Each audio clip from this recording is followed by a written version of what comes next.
আমার নাম নুথার প্রামাণিক, বাড়ি গোপুরগ্রাম। ঘটনা নিয়ে মারধর করছে বলেন তো? বললাম না, ওই যে অসমিতি আমার পদ দিয়ে যাতে আমার সাথে বাবাজি করে। কে কে মারছে আপনাকে? আমার মারছে হইলে ফার্স্টে বাড়ির দেওয়া হইলে সাদ্দাম, তারপরে বাড়ির দেওয়া হইলে দবরি সালের নাম দিন কি না, ও যে হুসাইন, ওটা হলে করিমের ছেলে। তারপরে ইনসার হলে তারপরে ইনসার আমার বাড়ি দেয়, তাহলে যে আমার ঠেলায় দিয়ে মাছ বাজারে নিয়ে যায়। ও রাতে বাটাম ছিল, আমার বাটামতে ওখানে বাড়ি দিয়ে আবার শোয়া ফেলে। আমি যখন চেঁচা উঠেছি, মানুষজন সব গুসা খেপিয়ে গেল যে একজন এরকম মারতেছি। আমার বড় সকাল হাত ধরা ধরছে, দেখ তাও আপনি মারবে না। তারপরেও আমার মারাছে, মারার পরে মানুষজন যখন গুছিয়ে গেল, সৈন্যরা ভ্যান ভ্যান নিয়ে চলে গেল। কোন জায়গায় এই ঘটনা? এরা গোপুরগ্রাম বাজারে রিজাউলের দোকানে। কয়টার দিকে এই ঘটনা ঘটেছে? 9:30। কি দিয়ে মারধর করছে আপনাকে? বাটাম দিয়ে। মাথা কেটে গেছে? হ্যাঁ, মাথা কাটিয়ে গেছে। এই বিষয়ে কি থানাতে কোনো অভিযোগ করছেন? থানায় গিয়েছিলাম, তো বলে যে আপনার ওখানে ভর্তি, আপনার শরীর সুস্থ করেন, তারপরে আসেন। আসলে মারার কারণটা কি? কারণটা কি উপরে আল্লাহ জানে, আর ওরাই জানে। আপনি কিছু জানেন না? না, আমি জানি না। ওরা যে আবার কোন উদ্দেশ্যে মারলে আর কোন উদ্দেশ্যে বকাবাজি পারলে, আমি আল্লাহর তরফের থেকে আমি বলতে পারি। আমি এসব আমার কোনো কল্পনাই নেই।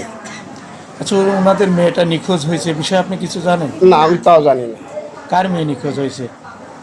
মেয়েটা ওই তালেব যে আমাকে বাড়ি মারলি বললেন, ওদের মেয়ে যেদিনকে চলে যায়, আমি বাজারে বসে আছি, তাহলে বলতেছে যে ভাই শোনেন।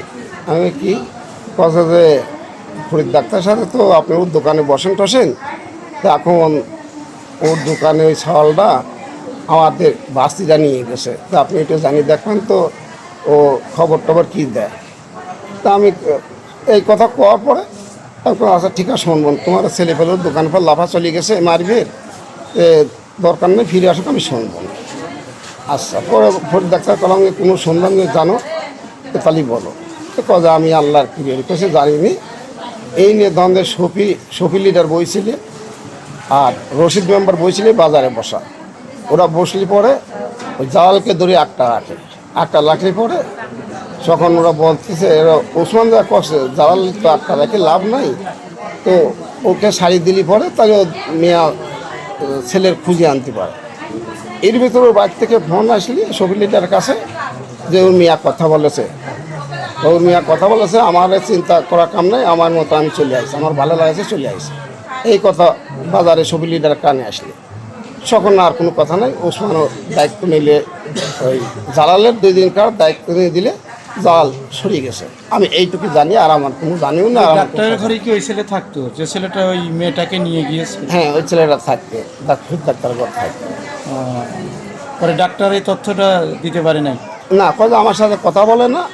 কয়েছে একদিন পরে আমাকে ফোন দিয়ে কচ্ছে কি যে ওই আমি চলে আইছি, আমি আর যাবো না। ওই মেয়েটাও বলতে আব্বা তুমি চিন্তা করো না, আমার গাড়ি জানি না, আমার ভালো লাগছে, আমি চলে আসি। এইটুকু গল্পটা ফরিদ ডাক্তার আমার কাছে বললি। আর তারপর শোনেন, আমার যে বিয়াই যে আমাকে মারলি, আমি ওকে বললাম ফায়ারটা নিয়ে যা, বিয়ে এরকম উত্তেজনা করে লাভ নেই, আপনি 5 কেজি মিষ্টি নিয়ে আপনার ভাই আছেনকে ওই বাড়িতে দিয়ে পেটান, কারণ যে আমি আত্মহত্যাই করি। এই কথা ওরা আজও আসুনি, মেয়ে আসার আজও আসুনি, আপনি সব মেয়ার তারা রাখি ছেলেটার দিবাড়ি দিয়ে সরাজ দেবেন। আমি এই কথাটা বলেছি। তাতেও তারা কথাটা কবে বলেন?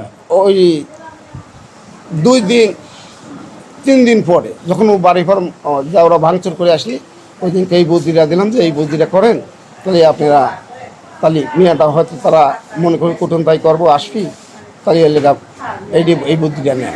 মেয়েটা যে ছেলে নিয়ে গেছে ওর নাম কি? নামটা সাব্বির মনে হয়, ওর নামটা ভালো করে আমি জানিনি। বাবার নাম কি? ওর বাবার নাম জানি, জালাল। আপনার কিছু হয় নাকি ওরা? না, আমার কিছু হয় না। ওদের দেখে পাড়ার লোক সবাই ঘৃণা করে। এই ছেলেদের দেখি? হ্যাঁ, ছেলের ওদের ফ্যামিলি ধরেই সবাই ঘৃণা করে। আসলে ওই ছেলেটা কি আসলে ওই মেয়েটা নিয়ে গেছে, এটা কি আসলে নিশ্চিত? এটা তা আমি বলতে পারবো না। মানে এলাকায় কি এলাকা সবাই বলতেছে যে ওই নিয়ে গেছে। সবরমুহি এইটাই।